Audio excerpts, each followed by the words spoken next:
कहते हैं इरादों में अगर लगन हो और मन में कुछ करने की इच्छा हो तो परिस्थितियां चाहे कितनी भी विषम हो, जो अपने जीवन में कुछ करने की ठान लेता है उसे एक ना एक दिन सफलता अवश्य ही मिलती है।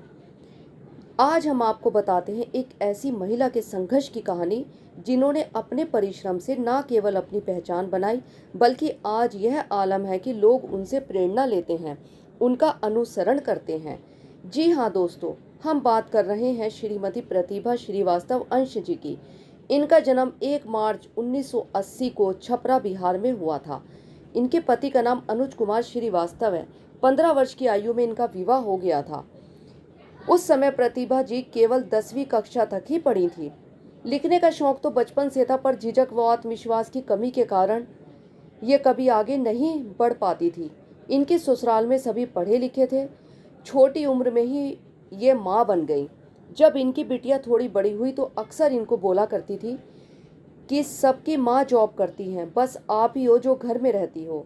अपनी बेटी के कहे इन शब्दों ने प्रतिभा जी को बदल कर रख दिया। उन्होंने अपनी शिक्षा पूरी की। आज वह एमए हिंदी साहित्य और पीजी इन कंप्यूटर हैं। आज वह कंटेंट राइटर हैं। उनके दर्जनों साझा संग्रह प्रकाशित हो चुके हैं। एक सृजन समीक्षा व आवरण शब्दों का काव्य संग्रह प्रकाशित हो चुका है। प्रतिभा जी को शब्द शक्ति सम्मान, हिंदी सेवी सम्मान, पूर्वोत्तर कृष्ण जैन स्मृति सम्मान, साहित्य समीर सम्मान, चित्रगुप्त सम्मान, नारी सागर सम्मान, नारी शक्ति सम्मान आदि अनेकों प्रकार के सम्मान प्राप्त हो चुके हैं। इनकी किताब पर इनको उत्तर प्रदेश बदायूं से मालती जोशी पुरस्कार 2019 में मिल चुका है। दूरदर्शन पर काव्य प्रस्तुति भी की है।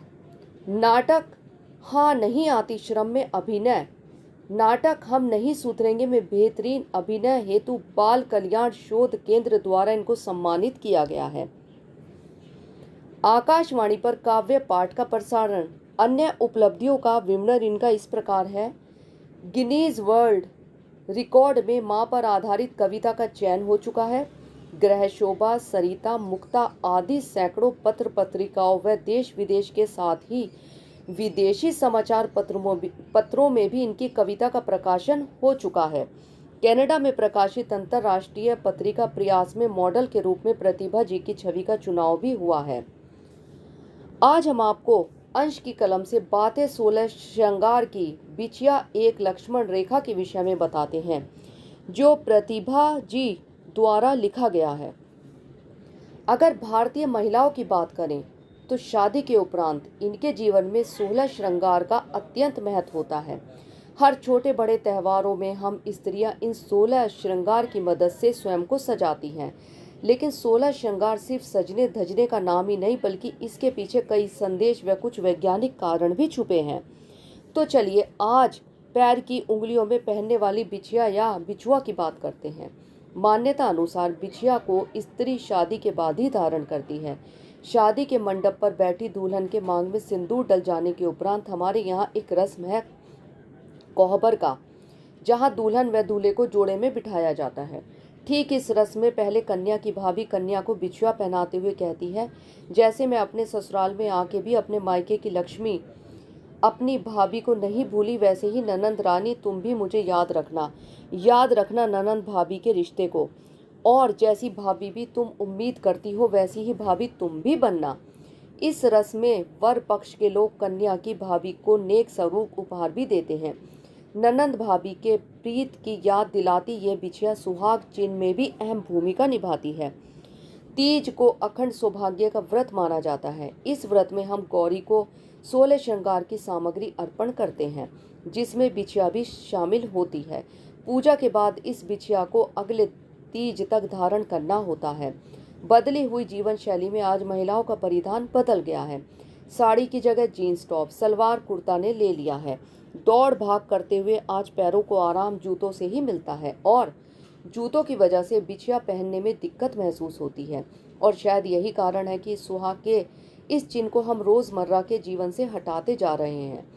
आज यह पोस्ट लिखते हुए जब मेरी नज़र अनायास ही अपने पैरों पर पड़ी तो मानो ऐसा लगा बिछिया विहीन पैर मुझसे मेरी शिकायत कर रहा है। मन कुंठा व गलानी से भर उठा। इस आभूषण का इस तरह अनदेखा करना सर्वदा अनुचित है।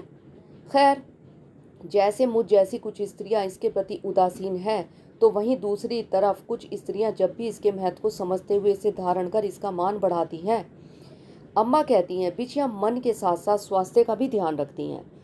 हमारा धर्म वैज्ञानिक तथ्यों पर आधारित है। अमूमन बिछिया चांदी से निर्मित होती है और चांदी विद्युत को अच्छी तरह से संवाहक के रूप में प्रस्तुत करती है। इस गुण को समेटे बिछिया धरती से प्राप्त होने वाली ध्रुवीय ऊर्जा को अपने अंदर समाहित कर इसे पूरे शरीर में पहुंचाने का कार्य करती है, जिसके कारण हम महिलाओं को ज़्यादा ऊर्जा प्राप्त होती है। अम्मा तो यह भी कहती है कि चांदी के गहनों की तासीर ठंडी व सोने के गहनों की गर्म होती है। इनके इन्हीं गुणों का असर हमारे शरीर पर भी पड़ता है। तभी तो कमर के ऊपर के अंगों में सोने के आभूषण और कमर के नीचे चांदी के आभूषण पहनने की सलाह दी जाती है। शरीर में गर्मी और ठंडी का संतुलन बनाए रखने का काम इन आभूषणों ने बखूबी निभाया है। यह तो हो गया वैज्ञानिक कारण, पर मुझे क्या लगता है, हम 24 घंटे में जितनी बार अपने चेहरे को देखते हैं उससे कई ज़्यादा पैरों को भी देखते हैं। इसे देखने के लिए हमें किसी आईने की ज़रूरत ही नहीं पड़ती।